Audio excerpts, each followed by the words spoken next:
I made these delicious tacos de papa, and I'm going to start off by boiling noodles in my salted water.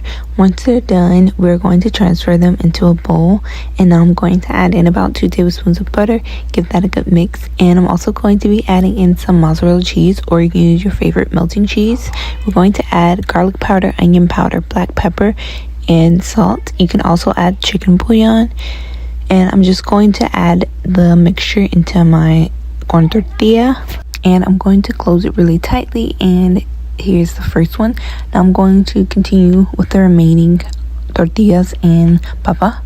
Once they're all rolled out to my hot cast iron skillet with oil, I'm going to begin to fry them until they're golden brown on both sides. Now I'm going to remove them from the oil. Now I'm going to plate them up. I'm going to add some salsa, lettuce, and pickled onions, and they came out so delicious. I hope you guys try this recipe. Follow me. Adios.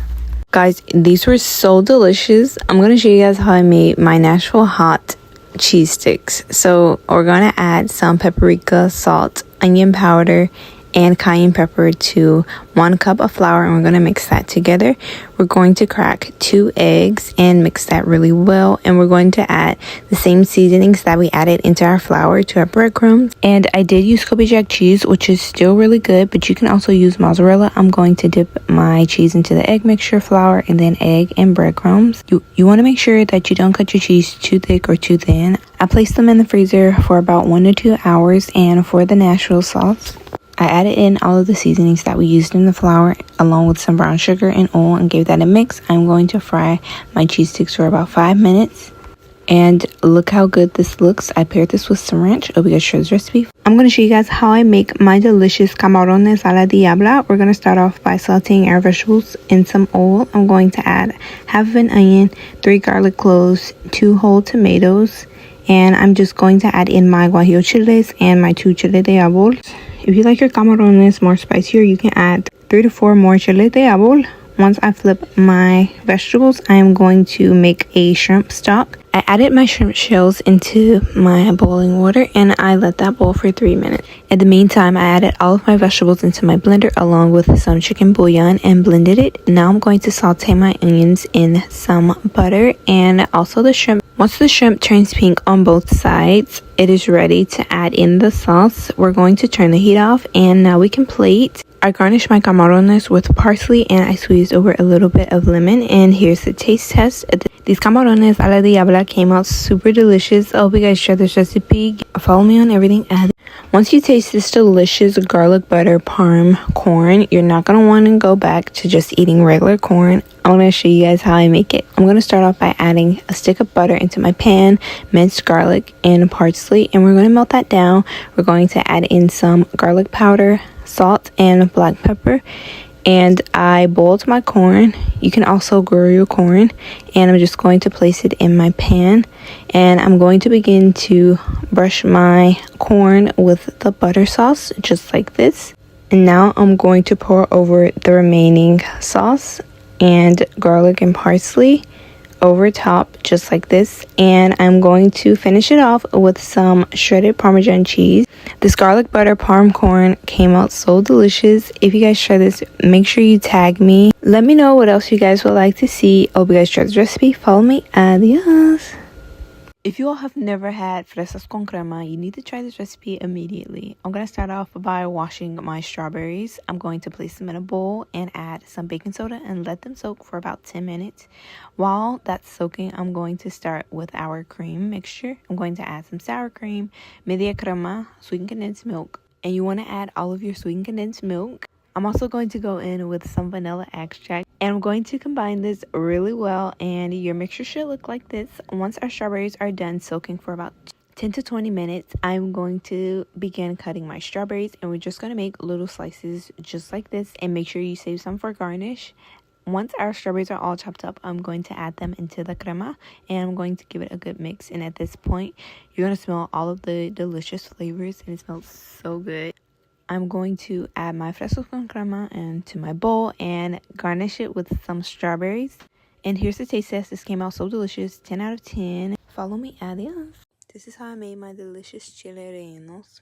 I'm going to start by placing my poblano peppers on a pan and I'm going to rub some oil on them. I'm going to place them in the oven at 450 and I'm going to let them cook until they have blistered up. While that's cooking, I'm going to start on my salsa. I'm going to add 2 tomatoes, some onion, 1 serrano pepper, some garlic, and I'm going to add all of these ingredients to my blender, including cilantro, chicken bouillon, salt, and some cumin. I'm going to place my peppers in a container so that they can sweat and that I can easily remove the skin. Once I blend my salsa, I'm going to pour it in my pan, add a little bit of water, and stir it and let it simmer for about 1 to 2 minutes. Once I peel my poblano peppers, I'm going to stuff my peppers with cheese and I'm going to dust over flour. I whipped my egg whites, folded in my yolk, and added 2 tablespoons of flour, and then I fried it. And this is how my chile relleno came out. Hope you guys enjoyed this video. Follow me on everything. Adios. I'm going to show you guys how to make some delicious chicken, steak, and shrimp surf and turf fajitas. I'm going to start off by seasoning my meat with onion powder, garlic powder, salt, black pepper, cumin, paprika, and chili powder. I'm going to add this to all 3 of my meats along with some olive oil. I'm going to let it marinate for about 30 minutes. And next, I'm going to heat up my skillet and I'm going to add in my onions and my bell peppers. And I'm going to saute them. And once you're done sauteing your vegetables, they should look like this. And I'm also going to do a jalapeno pepper. Next, I'm going to add in my steak. I'm going to let that cook until it's completely done. I'm going to take out my steak and then add in my chicken. I just removed my chicken and sliced it. And I'm also going to cook the shrimp, but I'm going to add some butter to the pan. Now I'm going to put together my fajitas. And I paired this with some cilantro lime rice and black beans, along with some pico de gallo and some mozzarella cheese. And I drizzle over some Mexican crema, and this is how it came out. Hope you guys try this recipe. Adios. I'm going to show you guys how I made my delicious cheesy oven-baked spaghetti. We're going to need some chicken bouillon, salt, black pepper, Mexican oregano, Italian seasoning, onion powder, garlic powder, some brown sugar, and we're also going to need some onion, garlic, and bell pepper. But I'm just going to add my noodles to my boiling salted water. I'm just going to saute my vegetables and I'm going to add in my ground beef along with the seasoning and let it fully cook. Next, I'm going to add in my pasta sauce, and I made sure to remove most of the oil from my meat. I'm just going to add the brown sugar, let it simmer for a little bit. I added some pasta to my pan and I added my meat sauce on top along with a cheese blend, and I also used Parmesan cheese. I'm just going to add the noodles on top again and repeat the process, adding the sauce and the cheese, and I'm going to add some parsley on top. I'm going to bake it in the oven with foil, and when it's almost done, I'm going to remove the foil, and this is how it looks. But this is so good. This is how I made my oven-baked cheesy spaghetti. I hope you guys try this recipe, and make sure you guys are following me on everything I did. I'm going to show you guys how I made my easy and delicious stuffed shells. I'm going to start off by boiling my shells. While that's boiling, I'm going to saute my onions and garlic. Next, I'm just going to add in my meat and let it cook. I'm going to add in my seasonings. I'm also going to add in some fresh basil. I'm going to add in some tomato puree, a little bit of water, some sugar to balance out the acidity, and some hatch chilies. Once my meat is done, I'm just going to set it to the side. Next, I'm just going to work on my ricotta filling. I'm going to add some Parmesan cheese, some mozzarella cheese, ricotta cheese, Mexican oregano, salt, and Italian seasoning. I'm also going to add in 1 egg and mix that well. I'm going to add a layer of my meat sauce down, and I'm going to fill my shells with my ricotta mixture. I'm going to add some more meat. I'm going to add some cheese and some Italian seasoning on top. And this is how my stuffed shells came out. Hope you guys try this recipe. Follow me on everything. Adios. I'm going to show you guys how I made my delicious carne asada loaded potatoes. I just added some olive oil and salt to my potato and poked holes in it. I placed it in the oven on 420 for an hour and a half or until it was done. To my meat, I'm going to add some onion powder, garlic powder, chicken bouillon, cumin, Mexican oregano, and chili powder. I'm also going to add some cilantro, garlic, and lime juice. I'm going to set it to marinate. I'm going to remove the filling from the potato and add it to my bowl. I'm going to add in some cream cheese, butter, sour cream, and mozzarella cheese, along with some salt and pepper. And I'm just going to mix until it's smooth. I'm going to add the filling back into all of my potatoes, and I cooked my carne asada.